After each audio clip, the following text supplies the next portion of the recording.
Hello, Toy fans, and welcome back to 13 Days of Halloween.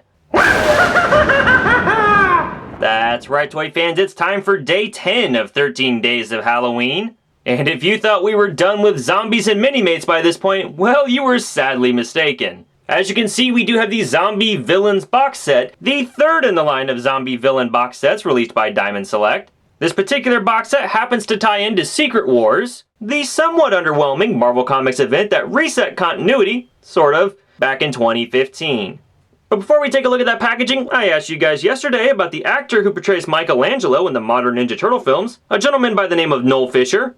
Ninja Turtles isn't the only comic book property he's spent some time with. He also got to lend his vocal talents to the X-Men Evolution animated series that used to air on Kids WB. Who did he voice? Well, for all of you guys who guessed Toad, pat yourselves on the back, which I think was actually a lot of you, so good job, guys. I'll be dropping another 13 Days of Halloween contest question in the next few moments, so stay tuned. But as you can see before us, we do have a window box packaging that does house 4 Minimate figures. There's a large image of Ultron towards the top, we've got the Villain Zombies logo towards the center, and at the bottom, the classic Minimates logo.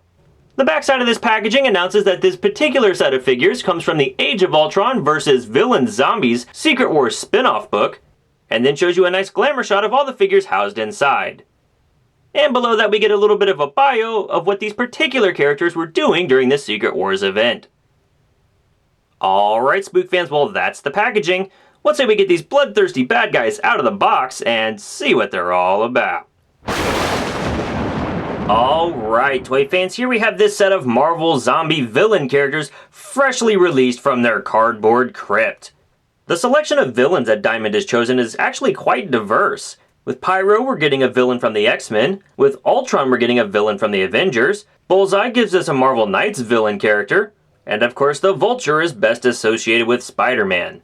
Each one of these minifigures is wonderfully detailed on the front and back. With the exception of the Ultron Minimate, the figures in this set wonderfully recreate Sean Phillips' classic artwork from the Marvel Zombie comics.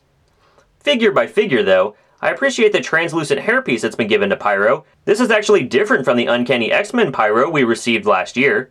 But like that Pyro, this Zombie Pyro does get translucent flame effects, which look wonderful on the minifigure. Also, Zombie Pyro has black tubing coming out of his gasoline pack, and I appreciate how it makes this Zombie Pyro look visually distinct from the standard version.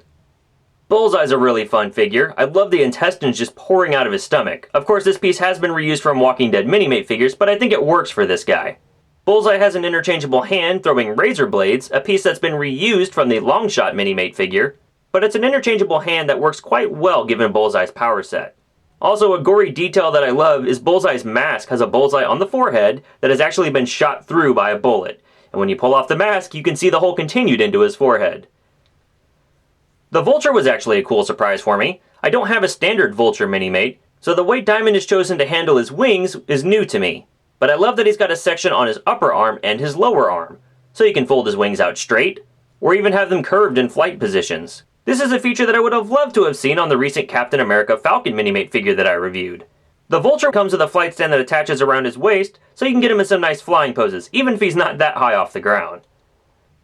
Finally, we come to the Ultron Minimate figure. Not technically a zombie in this box set. The silver plastic he's been molded out of is nice and eye-catching, and delightfully, his head is actually a helmet that slides off to reveal an energy-based Ultron head underneath. And then Ultron himself has a flight stand molded in a red-colored translucent plastic, the same material that his alternate head is made out of.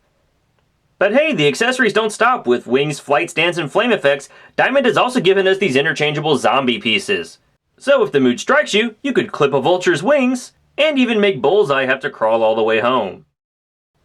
Alright, Bubs, time for your question.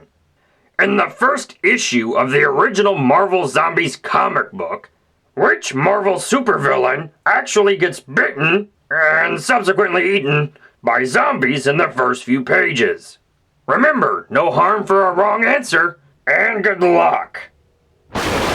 Alright, Toy fans, well that's my review of the Marvel Villain Zombies Series 3 box set released by Asylum and Diamond Select.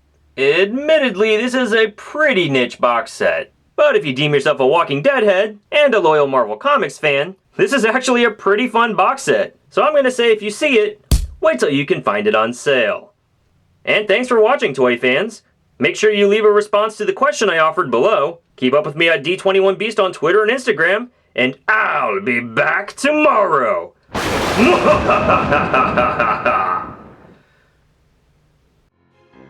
Want a second shot at some more prizes? Head on over to Disney Dan's channel, check out the video you see below, and leave a comment. And be sure to let Disney Dan know what other video game franchises out there you'd like to see him create a walkthrough for.